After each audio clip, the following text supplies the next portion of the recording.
The front is probably my favorite. But it was really validating to see that, actually, because yeah, I always have been this weird. It's just the truth. I got in trouble for cheering for Jaws. These are my two boys. This is Tanner in the front. He's holding a red-sided garter snake in Manitoba. He's only 2.5, but he's holding it correctly with 2 hands and loosely and gently, and the snake is just being totally chill about it. This is Floyd. Floyd was the kindest and most gentle man that I'd ever met. And he lived his whole life right next to a bunch of snake dens. And he was terrified of them. But in his 84 years of ranching, he never hurt a single one of them. And this is sort of the star of the show. So this is the prairie rattlesnake, and I just want you to sort of sit with that image for a moment. When you look at it, what do you feel? And what do you think that that creature is feeling? When most people see this image, they feel fear. This is one of my favorite photos. I love them so much, it never gets old. So like us, did you know that rattlesnakes form relationships? They share their homes for half of the year, not just with other rattlesnakes, but with other species of snakes. And they will form long-term friendships and choose to bask with the same individuals year after year. They also demonstrate nurturing behavior, including looking after the young of unrelated adults. A few years ago, I was able to observe this behavior myself at one of Floyd's dens. And as a woman and a mother, that was magical to see that nurturing happen. Rattlesnake mothers give live birth, just like we do. Their babies even have belly buttons. But here, at the northern edge of their range, the prairie rattlesnake can only afford to reproduce once every 2nd, 3rd, or even every 4th year. Rattlesnakes are born knowing exactly where their home den and neighborhood is. After traveling between 2 and 5 kilometers away from their den every summer, they'll return home every fall like clockwork. If their den is destroyed, they'll show up in the fall and have no way to survive the winter. Rattlesnakes feel fear and they feel pain.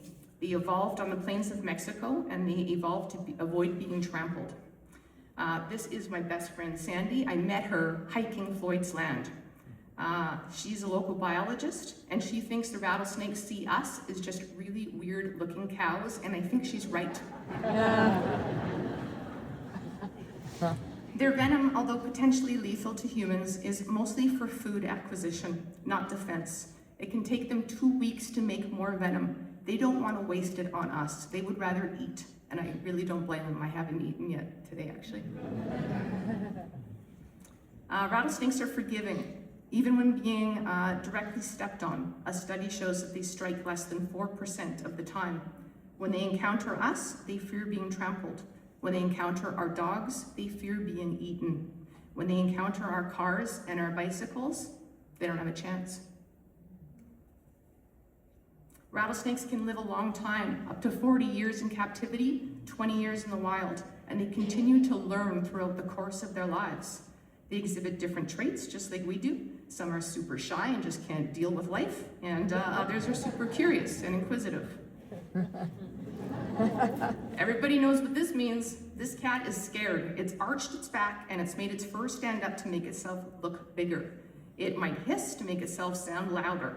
It wants you to be convinced not to pick it up. And we wouldn't, would we? The cat strategy is not unique. Look at this sign in the Cypress Hills and what it tells us to do if we encounter a cougar. We're supposed to raise our arms, we're supposed to get big, we're supposed to get loud. Even the hair on our arms, head, and neck will stand up when we're afraid, just like on cats. Now have another look at this image, the image that usually strikes fear into people's hearts. Now, what do you think this snake is feeling?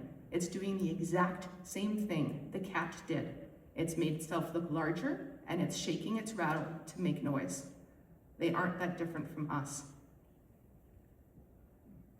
Fear is okay. Fear can help keep us safe. It's natural. Cats feel it, we feel it, snakes feel it. But how do we catch fear in time before it turns into hate? Empathy may be the only seed we need, and we've planted many tonight, right here, together.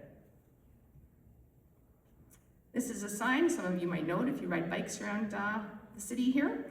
Allison is an avid trail rider, and she also happens to have a snake phobia. When she asked me to help her, it had become so bad that she hadn't been on her bike in 2 years, and she couldn't even say the word snake, so she called them all Carl. This is Allison. We worked together for so many weeks, I never honestly thought I would get her out in the field to see a snake, but we did, and there is a snake right behind that rock. But how do you think Allison looks? Does she look happy? No. She looks terrified. This is Allison at the end of that snake season with another snake. And now look at her body language and look at that smile. She's become a snake advocate, and she's back on her bike. And in fact, she's here with us in the crowd tonight. So Allison, I'd like you to stand up and say hello to the crowd. You did such a great job.